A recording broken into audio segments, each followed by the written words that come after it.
I'm afraid I'm going to have to assume that you are aware of or have seen the 2006 film The Prestige in order to understand this little analysis, to understand why The Prestige is so much darker and disturbing than you ever thought.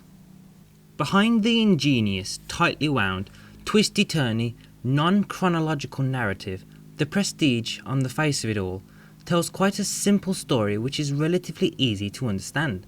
Two rival magicians trying to outdo the other and discover each other's secrets, mainly for a trick called the Transported Man. By the end of the film, we learn how Christian Bale's character, Alfred Borden, performs his trick. It is simply a double, a twin brother. But what is left more ambiguous is how Hugh Jackman's character, Robert Angier, performs his trick. He has no twin, nor a reliable double. Yet, by the end of the film, it has become apparent that he has indeed cloned himself in order to perform this trick.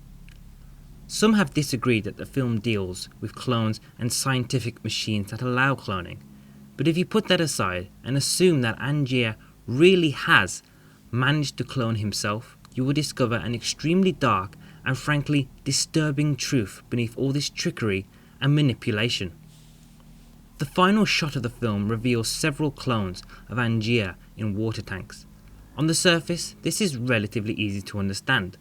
After performing the Transported Man every night, the clone of Angier drops into the water tank and drowns, with Angier willingly letting it happen and planning to let it happen. Essentially, Angier has been murdering his own clones in order to perform the trick. This is undeniably a dark ending. Yet, if you pay attention to simply 2 lines of dialogue from the film, you soon begin to wonder whether the ending to The Prestige is much darker than you ever thought. Tesla, who created Angier's cloning machine, states that Because exact science, Mr. Angier, is not an exact science. The machine simply does not operate as expected. And mere moments before the credits roll on The Prestige, Angier states, It took courage to climb into that machine every night, not knowing if I'd be the man in the box or in the Prestige. I believe there are 2 ways to read these lines when combined with the image of the multiple Angiers in the multiple water tanks. 1. The Tesla machine creates an exact copy in every way, including the thoughts of the brain, and when Angier performs the trick, essentially, he is killing himself.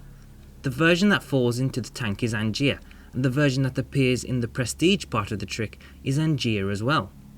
As they are indistinguishable, it doesn't matter if it is Angier or the clone that falls to their death, because the one who appears at the Prestige simply is in one place at one moment and in another place the next. But there is another way to read the images and words when put together, a much more disturbing way. The second way. The second way is that the Tesla machine, as stated by Tesla, isn't an exact science. The things never work out the way you expect them to. What if the version which has been transported across the theatre can understand the concept that they are either the original or the clone? Then that opens up a much, much darker thought process. If the original Angier, with his thoughts, memories and knowledge that he is the original Angier, happens to be the Transported Man and ends up on the other side of the theatre, to him it's simply continuing on with the show. That is, until he has to perform the trick next time. But if the original Angier goes into the tank, then he is aware that he is dying and has willingly put himself through this. It's the same for the clone. If he is aware he is a clone and his job is to allow the trick to be completed by drowning, then he can accept his fate. But if he happens to be the Transported Man on this occasion, then he is aware that his creator, as it were, is dying, drowning to death, and that he now sees a way to essentially take over the original Angier's life. There are concepts such as mortality salience and cloning ethics tied into this view. Ultimately, you may not think it matters. It doesn't matter if the clone or the original Angier drowns, because ultimately, he still has the knowledge and the willingness to allow Borden to hang for murder and conceal his crimes. But think about it. If you were to clone yourself and it was an exact copy in every way, including in thoughts and emotions, and could easily take over your life, and no one would ever tell the difference, and it suddenly pulled a gun on you and was about to shoot you, would you willingly choose to die?